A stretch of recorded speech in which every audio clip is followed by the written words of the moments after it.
and welcome to Coming Together, Coming Apart, Episode 27. Supreme Commander who? It's been a while. I just wanted to take some unscheduled time off for the holidays. It's been a rough year for everyone, or it was a rough year for everyone, myself included, and although this is a hobby for me, it's still pretty time intensive. If you had the opportunity to spend time with loved ones like I did, I'm very happy for you. If this year has taught us anything, besides that our entire societal system needs a rebuild, it has taught us to cherish the time we can spend with those we care about. Last episode, we bid adieu to Douglas MacArthur. And before moving on, I just want to clarify something from our discussion of the letter MacArthur sent to Congressman Joseph Martin. I was not as clear as I should have been in the timeline of those events leading up to MacArthur's dismissal. The letter was sent at the end of March, but it was not publicly known, and Harry Truman did not know about it until Martin read the letter on the floor of Congress and published a copy of the letter on April 5th. That cleared up. On April 11th, the Truman administration had announced the personnel change, and by April 19th, MacArthur was back in Washington to speak before Congress, which is where we ended our last episode. The backlash to Harry Truman's dismissal of Douglas MacArthur was swift and fierce. Across East Asia and Europe, friendly papers and legislators praised the old general, and communist outlets simultaneously praised the dismissal while characterizing the replacements as no better than the man they replaced. In Robert Oliver's biography of Syngman Rhee, there is no specific mention of MacArthur's dismissal, but I think it reasonable that, given their close relationship and similar personalities, Rhee was hurt by MacArthur's firing. He probably found some solace in the quality of Matthew Ridgway as a replacement, but Rhee and MacArthur had grown about as close as two men could in their respective positions over the course of the war. This is supported by Pak Sun-yup's memoirs, in which he writes that, as Rhee pinned the stars of a major general on Pak's uniform on April 12th, the elder president was sullen, with his face, quote, shrouded in disappointment, end quote. As Pak remembers it, Rhee confided in him that MacArthur, quote, was a soldier who really understood my heart, end quote.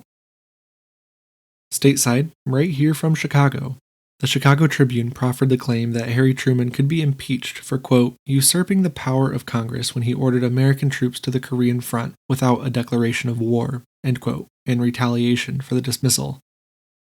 That specific statement was a bit disingenuous because unapproved military actions had been taken before by the U.S. president and not resulted in impeachment. But I don't think I want to talk a lot about that because I have not done enough research on that aspect of this. This sentiment was echoed in the halls of Congress, too, with prominent Republicans of the caliber of Robert Taft, scion of the once presidential family, and Richard Nixon, future president himself, making speeches on the Senate floor calling for impeachment.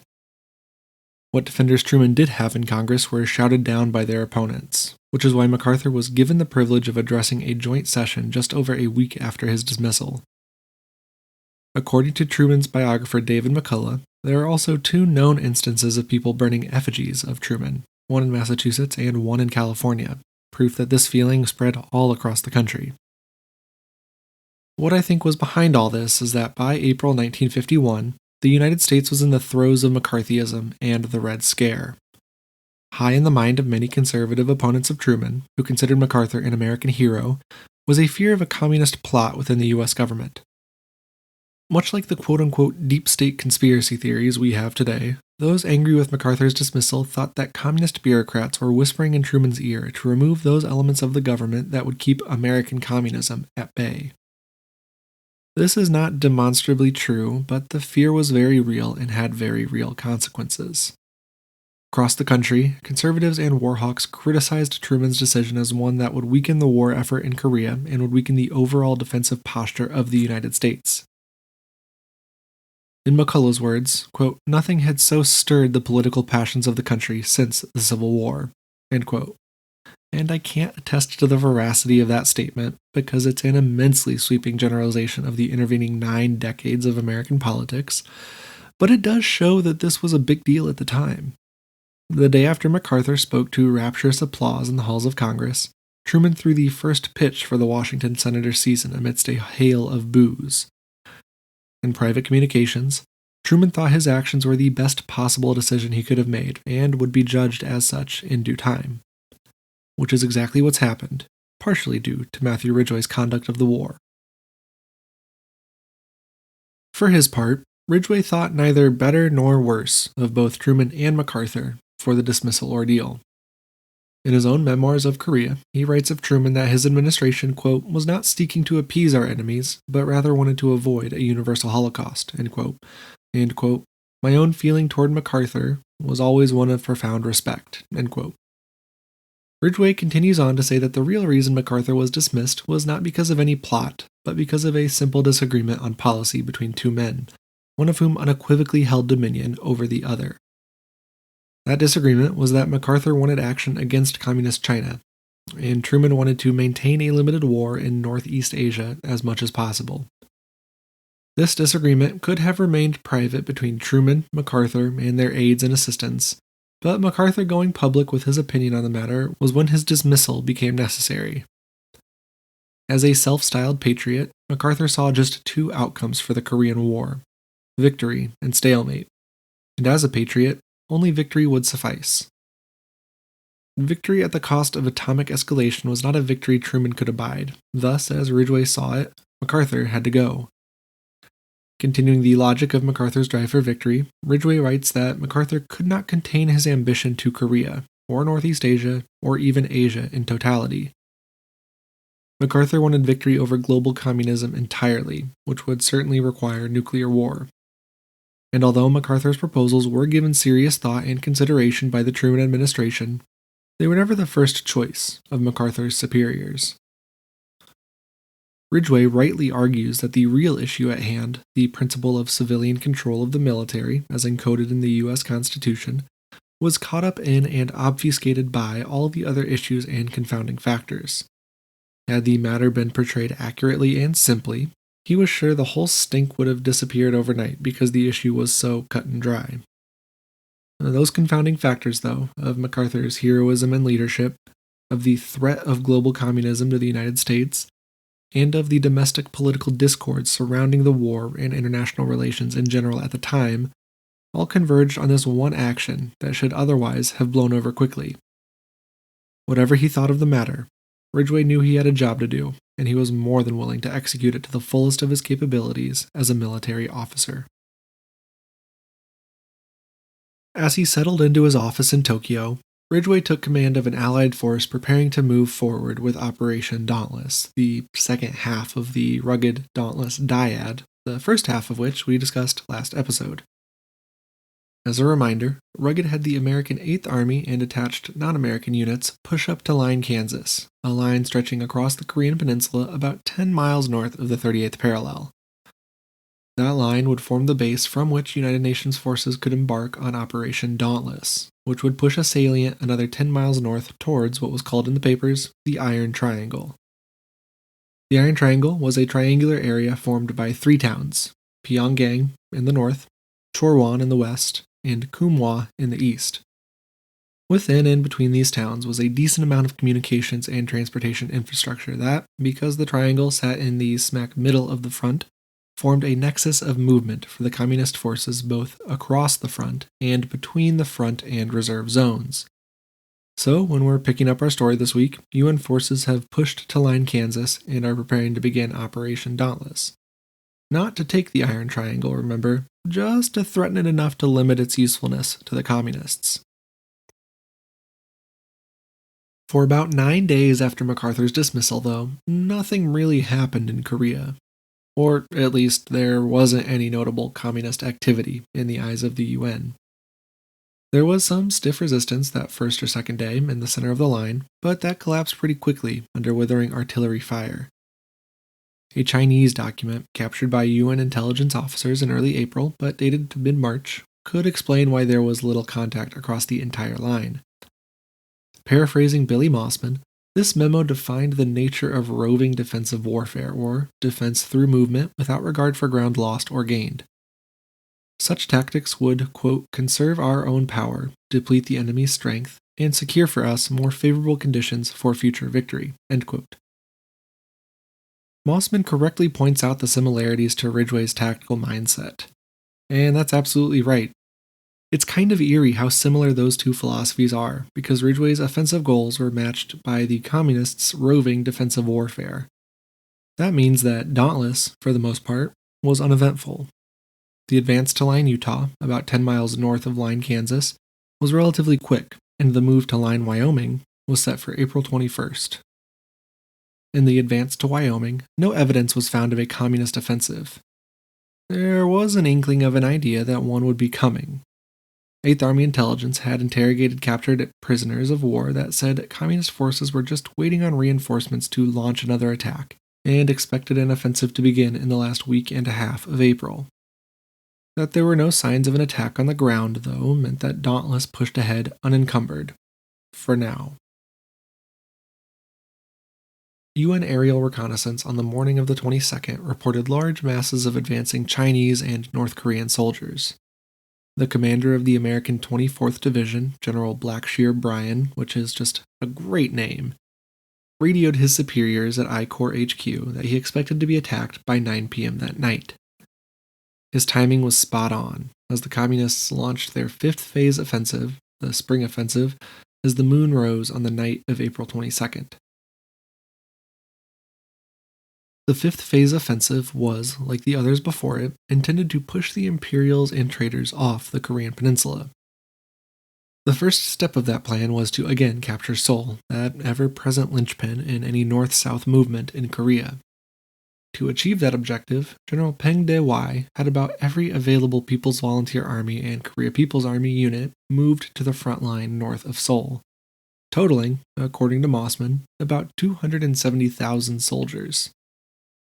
From west to east, the KPA 1st Corps, the PLA 19th, 3rd, 9th, and 13th Army groups all lined up against the 8th Army's I and 9th Corps, all west of Wachon Dam, while the KPA's 3rd Corps and 5th Corps lined up against the US X Corps and ROKA 3rd Corps, further east. The Communist units were put in place in the third week of April, far enough away from the UN line to limit the risk of early contact, but close enough to move quickly once the final order was given.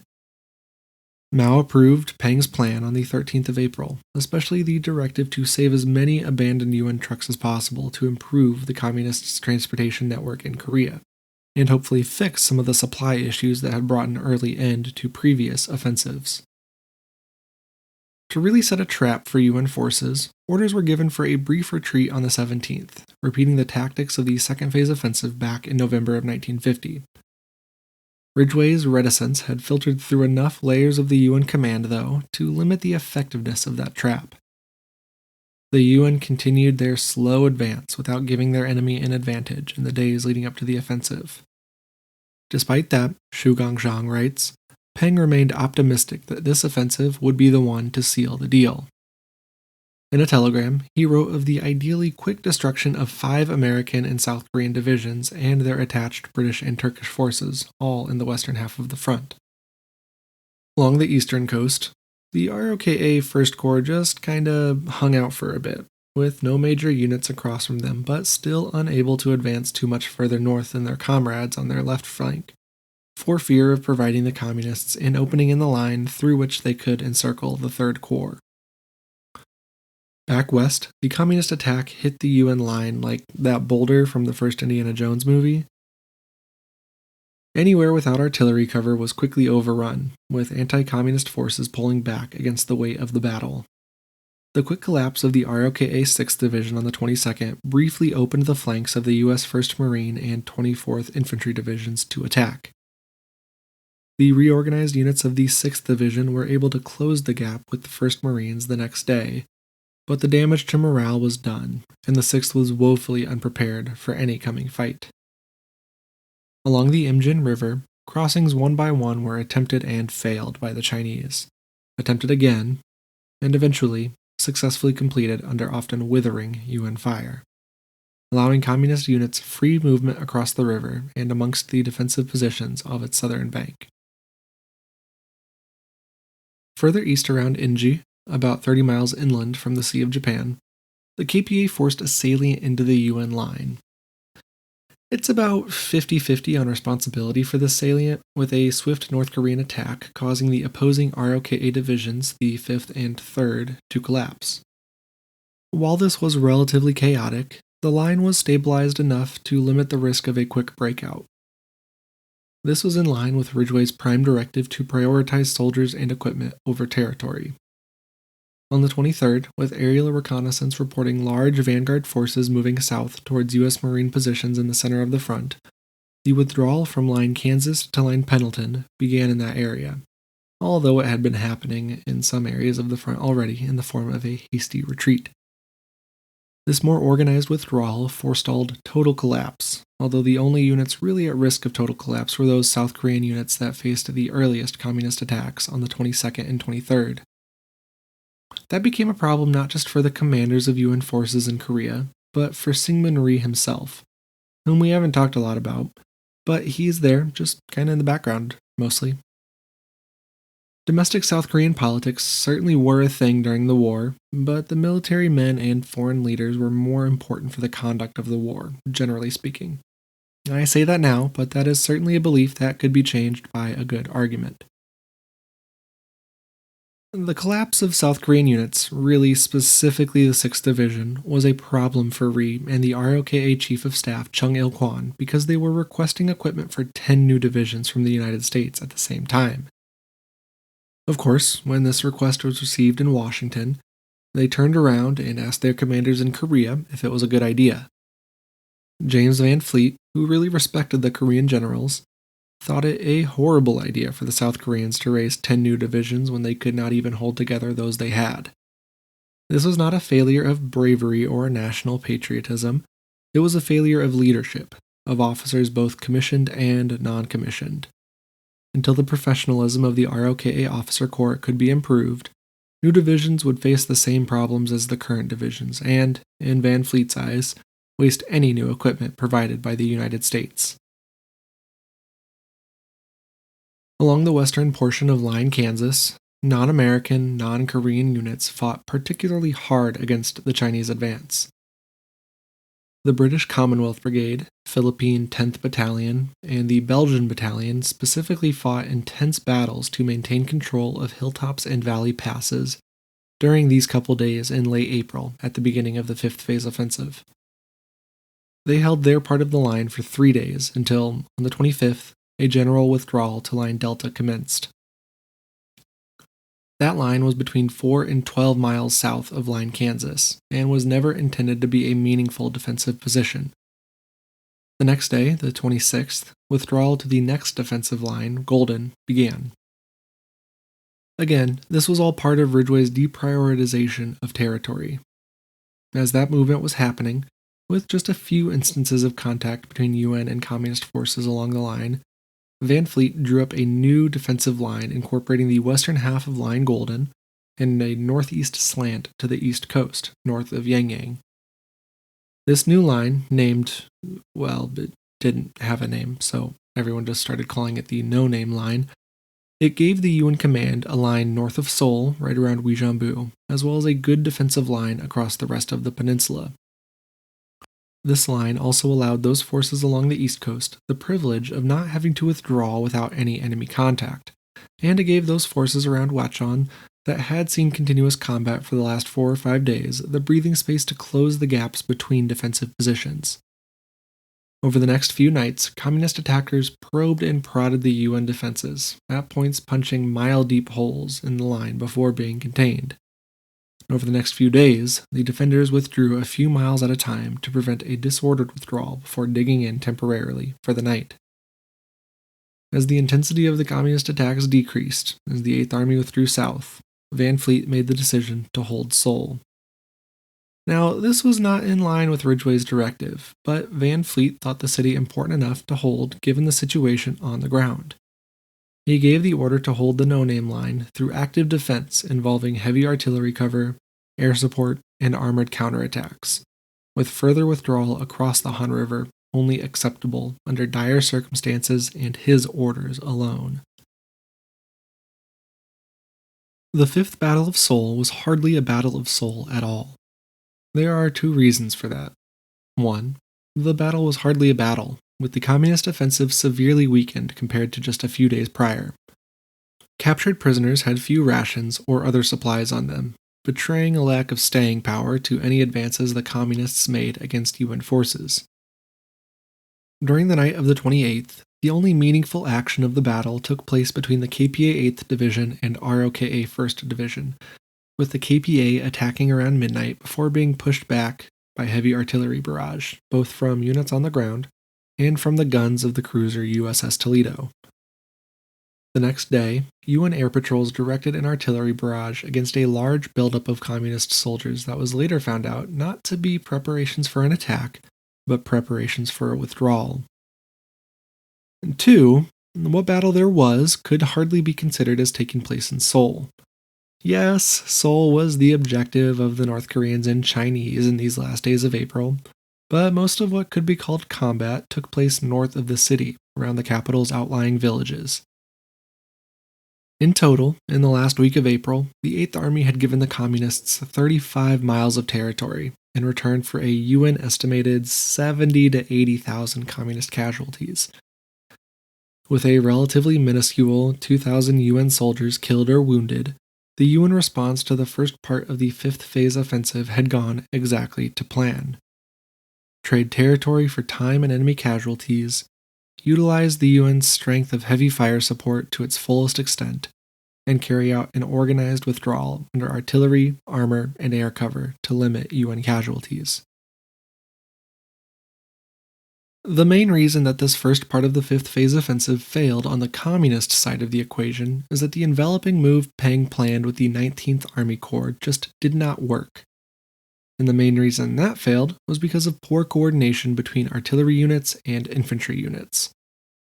Both can be successful against similar enemy units on their own, but given the American ability to call in artillery and air support comparatively quickly, PVA and KPA units just could not make the progress necessary to keep the offensive moving at the expected pace.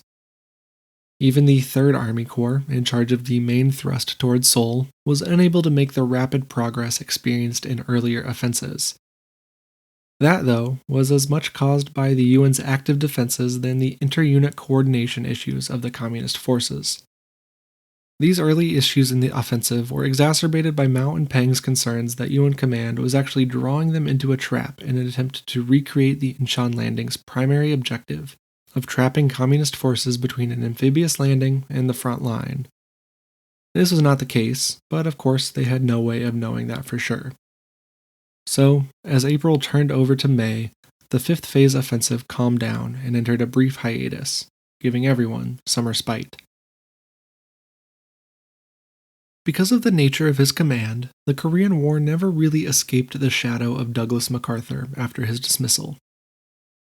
Part of it is caused by his outsized personality and the looming figure MacArthur was in the earliest stages of the Cold War in East Asia, and part of it is caused by Ridgway's non-desire to build himself up as much as his predecessor. But most of it is because the Truman administration's handling of the aftermath of the dismissal gave his opponents the opportunity to hit Truman at his biggest weakness. That Republican effort would not pay dividends until the election of 1952, though, with a 7-week-long congressional hearing on the dismissal deflated by the top diplomatic and military leaders making statements in support of Truman's decision. During that same hearing, Secretary of Defense George Marshall, when asked what type of conflict he considered the Korean conflict, whether it be a police action, or a small war, or a large war, responded, quote, "I would characterize it as a limited war, which I hope will remain limited." End quote. That response was echoed by Omar Bradley and the other chiefs of staff, betraying a growing movement within the Truman administration that we will discuss in due time. For now, understand that if victory in Korea risked another world war or required the use of atomic weapons, Harry Truman was not willing to go all the way. The door would soon be open for an outcome other than victory. And that's where we'll leave our discussion for now, with the Chinese 5th Phase offensive finding itself in a lull. Next episode, we will discuss the end of that offensive in May 1951. If you're on social media, you can find us on Twitter, Instagram, and Facebook as @CTCA Podcast. If you're not on social media, or if you just want to look around, you can find more information, including the references for today's episode, at ctcapodcast.libsyn.com. That's ctcapodcast.libsyn.com. We release new episodes every Tuesday. Please be sure to subscribe and leave a rating wherever you listen to podcasts. I am Trevor Owens, and this is Coming Together, Coming Apart. Thank you for listening, and I hope you have an enjoyable week.